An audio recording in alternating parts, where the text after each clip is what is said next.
ओम श्री गणेशाय नमः। मित्रों, आज इस वीडियो के माध्यम से हम बात करेंगे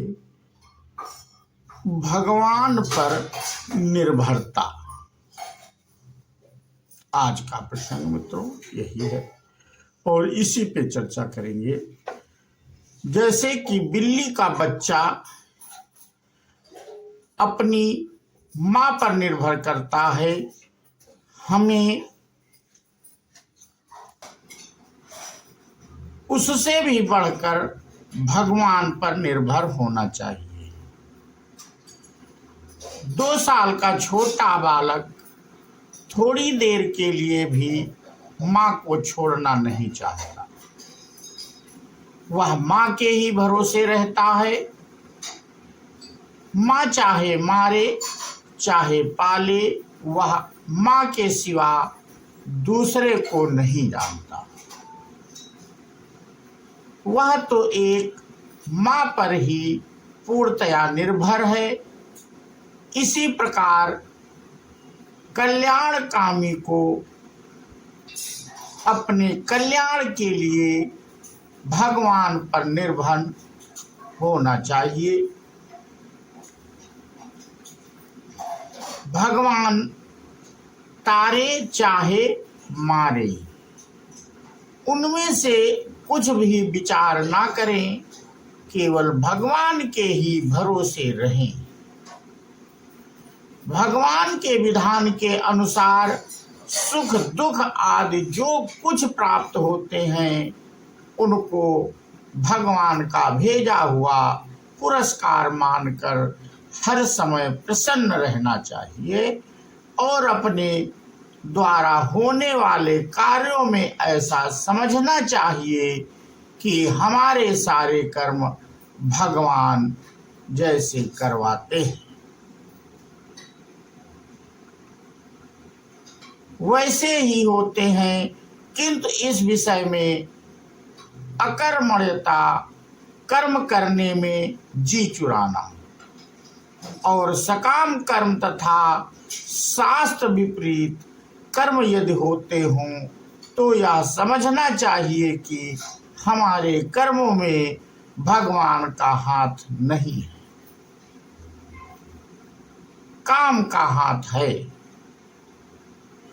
क्योंकि जहाँ भगवान का हाथ है वहाँ कर्तव्य कर्म की अवहेलना नहीं हो सकती और कामना का अभाव होने के कारण सकाम कर्म भी नहीं होते। तो फिर पाप कर्म हो ही कैसे सकते हैं? यदि हो तो समझना चाहिए कि वहाँ काम का हाथ है। अथ केन प्रयुक्तो स्वयं पापं चरित पुरुषः अनिच्छान्नपि वासरे बलादीव नियोजितः। हे कृष्ण, तो फिर यह मनुष्य स्वयं ना चाहता हुआ भी है, बलात्कार से लगाए हुए की भांति किससे प्रेरित होकर पाप का आचरण करता है।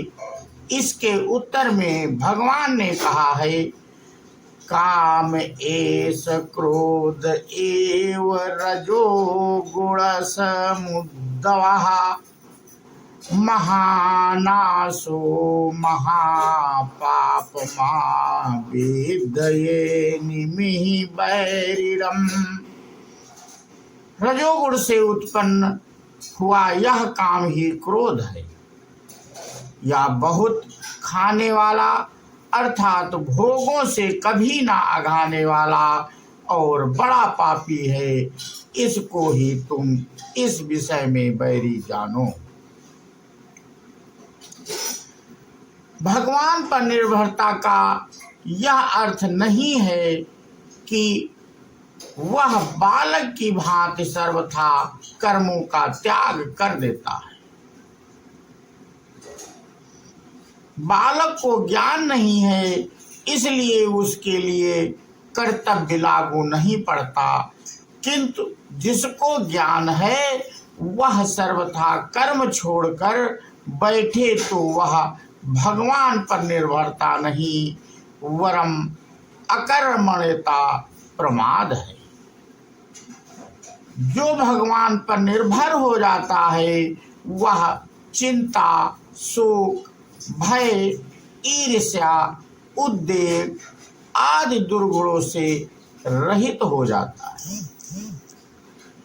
उसमें धीरता, वीरता, गंभीरता, निर्भयता, शांति, संतोष, सरलता आदि गुण स्वयमेव आ जाते हैं। अतएव भगवान की प्राप्ति के लिए भगवान के शरण होकर नित्य निरंतर भगवान के नाम और रूप का स्मरण करते हुए उस पर सर्वथा निर्भर रहना चाहिए। भगवान जो कुछ कर रहे हैं उसको उनकी लीला समझकर देखते रहें और उसी में आनंद मानें। तो मित्रों, आज का प्रसंग हम यहीं पे समाप्त करते हैं और इसके आगे की कथा मित्रों हम अगले वीडियो के माध्यम से आप लोगों से साझा करेंगे। बोलो श्यावर रामचंद्र की जय, हनुमान जी की जय। जय हिंद, जय भारत, वंदे मातरम।